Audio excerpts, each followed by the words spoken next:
Dear learners, the learning পার্কের আজকের ভিডিওতে আবারও আপনাদের জন্য নিয়ে এসেছি 4টি advanced English sentence structure. So let's start the class. First structure. দেখেন, অনেক সময় আমরা এরকমও কথা শুনে থাকি বা বলে থাকি যে তিনি এমনভাবে কাজটি করেছিলেন যা কেউ কখনো করতে পারেনি। সে এমনভাবে পণ্যটি প্রচার করলো যা কেউ কখনো করতে পারেনি। এই বাক্যগুলোর মধ্যে লক্ষণীয় বিষয় হলো যা কেউ কখনো করতে পারেনি। এর ইংরেজি হলো like no one ever could. বাক্য তৈরির জন্য স্ট্রাকচারটি হবে subject plus verb two plus dot dot dot plus like no one ever could. তাহলে চলুন বেশ কয়েকটি উদাহরণের মাধ্যমে দেখে নেওয়া যাক। তিনি এমনভাবে কাজটি করেছিলেন যা কেউ কখনো করতে পারেনি। He did the work in a way like no one ever could. সে এমনভাবে পণ্যটি প্রচার করলো যা কেউ কখনো পারেনি। He promoted the product in such way like no one ever could. Bajaj একটি অনন্য গাড়ি তৈরি করলো যা কেউ কখনো করতে পারেনি। Bajaj created a unique car like no one ever could. এখন চলুন সেকেন্ড স্ট্রাকচার দেখে নেওয়া যাক। কোনো কিছুর উদ্দেশ্যে রওনা হলে আমরা ইংরেজিতে বলতে পারি লিভ ফর। এক্ষেত্রে বাক্য তৈরির জন্য স্ট্রাকচারটি হবে subject plus helping verb plus live for plus extension. চলুন এই স্ট্রাকচার নিয়ে বেশ কয়েকটি উদাহরণের মাধ্যমে শেখা যাক।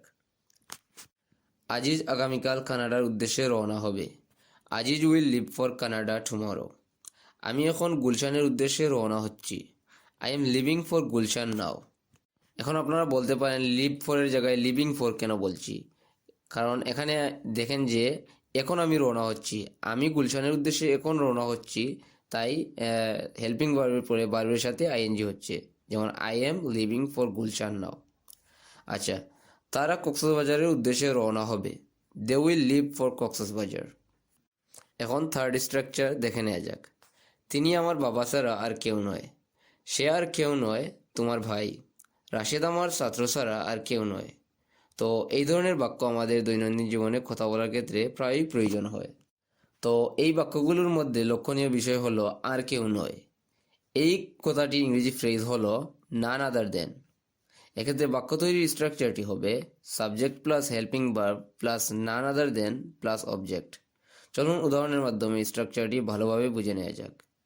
তিনি আমার বাবা ছাড়া আর কেউ নন। হি is none other than my father. সে আর কেউ নয়, তোমার ভাই ছাড়া। He is none other than your brother. Rashed আমার ছাত্র ছাড়া আর কেউ নয়।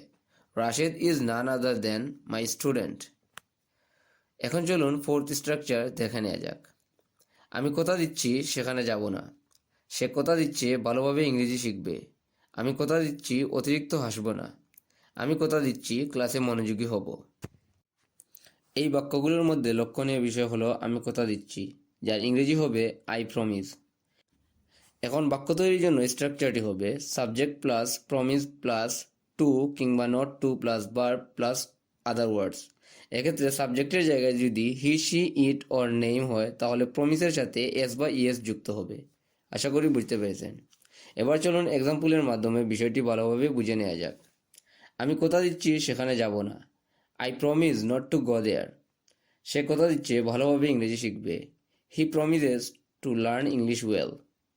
আমি কথা দিচ্ছি অতিরিক্ত হাসব না। I promise not to laugh too much. এই তো, আশা করি 4টি স্ট্রাকচারই আপনারা বুঝতে পেরেছেন। চর্চা করতে থাকুন এই 4টি স্ট্রাকচার।